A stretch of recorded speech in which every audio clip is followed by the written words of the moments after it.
No problem。哇！你又有新搞作啊？哇，好立體啊！呢本書，哇！真嘅一樣啊！哇！咁呢個新科技，你又諗住同積臣去邊度發展呢？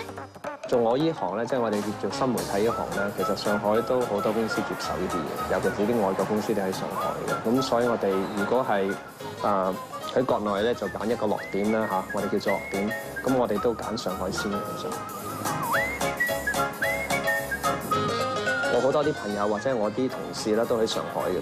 其實佢哋住慣咗上海，同香港都差唔多。有時咧佢就話：我寧願住上海都唔翻嚟香港，因為香港其實人又多。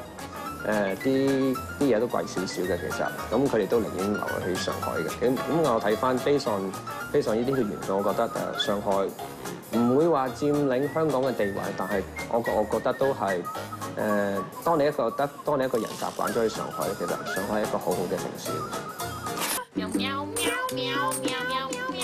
嗱，華妹，後日我哋就出發去上海啦。今晚收鋪，我哋翻屋企執行李。晨早執咗啦，仲等你咩？切，去到最尾咪又係我幫你帶啲嘢。啊，上海有啲咩係冇，我哋又一定要帶去嘅咧？唔知喎。啊，不過我諗到一樣嘢，香港同上海都越嚟越少嘅。係咩啊？係精神啊！總之你睇埋條片，你就知㗎啦。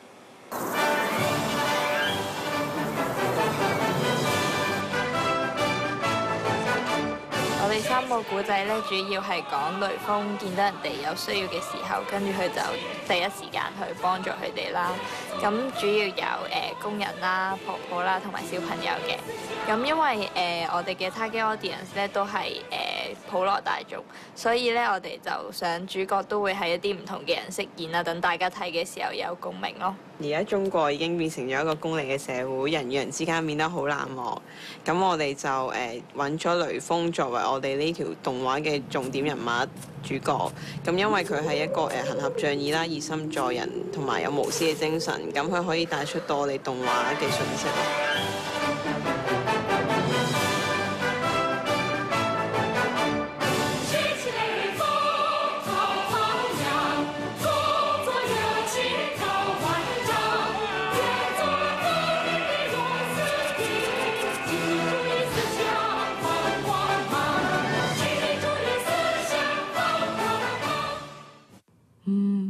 好有教育意義啊！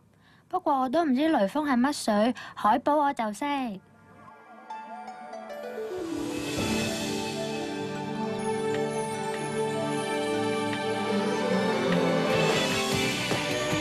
海寶個卡通形象本身佢自己已經有一個特定嘅一個設計嘅，咁佢就係話佢係一個水嘅精靈嚟嘅，咁就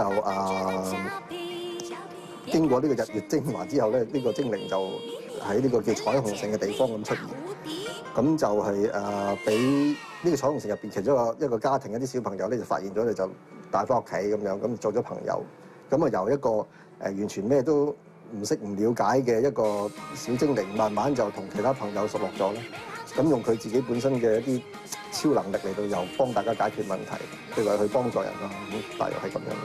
小孩睇嘅故事嘅一啲健康嘅題材咁樣。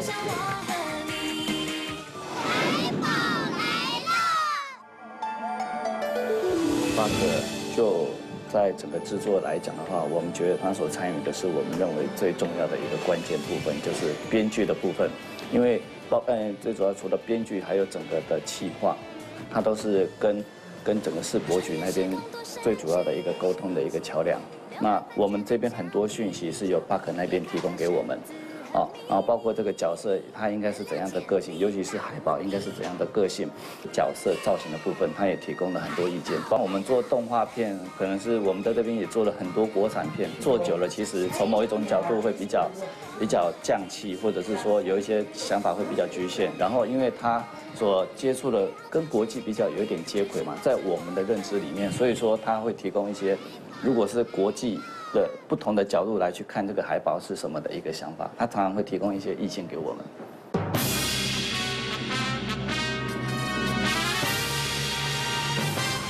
誕生英姿找集團，我哋嗰套《顛當》咧就喺一個日本嘅一個頻道播放啦。咁同一個頻道咧就有其他嘅動畫創作嘅，咁啊認識到一間叫 DLE 嘅製作團隊，咁佢哋咧做動畫嘅。咁佢其中一個古仔就係講一個正義朋友同一個奸角一啲古仔嘅。咁好有趣地咧就係嗰個超人角色啦，個正義朋友咧就乜都唔講，一嚟就出絕招㗎啦。睇出嚟受死啊！華麗死光！華麗死光！唔係啊嘛？點解下下都要即刻出絕招㗎？誒，俾着我有絕招，我都出絕招啦，等咩喎？我話佢真係無厘頭啊！搞到我冇晒出鏡嘅時間，好冇 face 啫！一日到黑喺度發嗰啲死光，好似唔使錢咁啊！咁都冇計嘅。咁樣好唔老禮喎！我為咗征服世界，又要招兵買馬，又要研究秘密武器，仲要請啲大官貴人食飯，連拍拖嘅時間都冇啊！佢就下下發死光，都唔俾多啲時間我哋準備，簡直係冇天理啊！咁咪係嘅。英姿酒集團今日就係你哋嘅死期啊！唔係啊嘛？冇錯，就係個華麗超人啊！華麗超人，你點走入嚟㗎？喺大門口咯。喂，吉田仔啊，你搞邊科啊？又唔記得鎖門啊？哎呀，弊啦！受死啦！華麗死！等等啊！次次都死嚟死去，好唔老禮啫，搞到我好冇 face 㗎。咁就俾多少少時間我啊！冇得傾，華麗！喂，等陣啊！放心啦，你俾多5分鐘時間我哋搞掂㗎，5分鐘就夠㗎啦。華麗！咁10萬咧，我俾10萬你。總之咧，我哋而家即刻就撤退，即刻翻屋企，咁得啦啩？俾10萬我，係咪人仔先 ？yen 啊！唔得啊，港紙得啦啩？唔該你啊！華麗！等陣啊！等離子電視，再加上上海世博入場券，連機票、酒店、食宿咁得啦啩？總之我嚟緊呢個星期咧都會休息，你搞陣。上海世博入場券包酒店食宿，係咪真㗎？5星級酒店包埋你坐頭等添啊！只係1個星期，嚟緊呢個星期都唔會搞震嘅。咁即係再下個星期先算啦。送埋個假髮俾你扮女人咪入女廁啊！華麗死光！一般一啲正義朋友好似超人咁，會講一大堆理論，咁然後先消滅怪獸噶嘛。但係佢就冇嘅。咁即係呢個故事我就覺得原來可以用呢啲咁細嘅位嚟到發揮啲創意，咁呢個幾有趣咯，我覺得。創意啊，香港人都有好多㗎。不過同上海人比較，你估邊度有創意啲咧？我哋就舉辦咗一個叫做點滴繁華城嘅動畫創意比賽。咁咧，我哋有公開組啦，同埋有學生組，希望鼓勵我哋嘅年青人啦，去參與呢次世博嘅活動啦。特別係可以同上海嗰邊有一個積極嘅交流啦。特首去茶餐，明星去茶餐。fans 去茶餐，街坊去茶餐。沒有 style la monde, mais la monde, la monde。仔，我哋玩追啦，好唔好啊？唔好意思啊，我今日好忙啊，我要去揾屋啊。屋？你唔係已經 call 住間啦咩？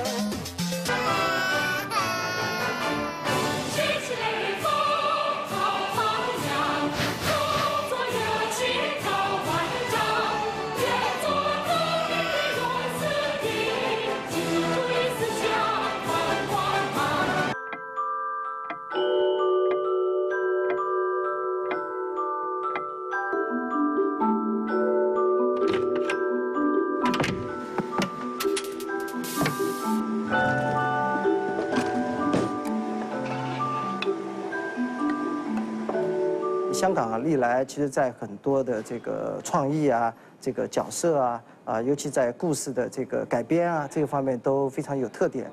那么，其实我们看到的很多的这样的一个在大陆地区流行的这些动漫的影片，其實很多的一些原創可能也是來自於香港。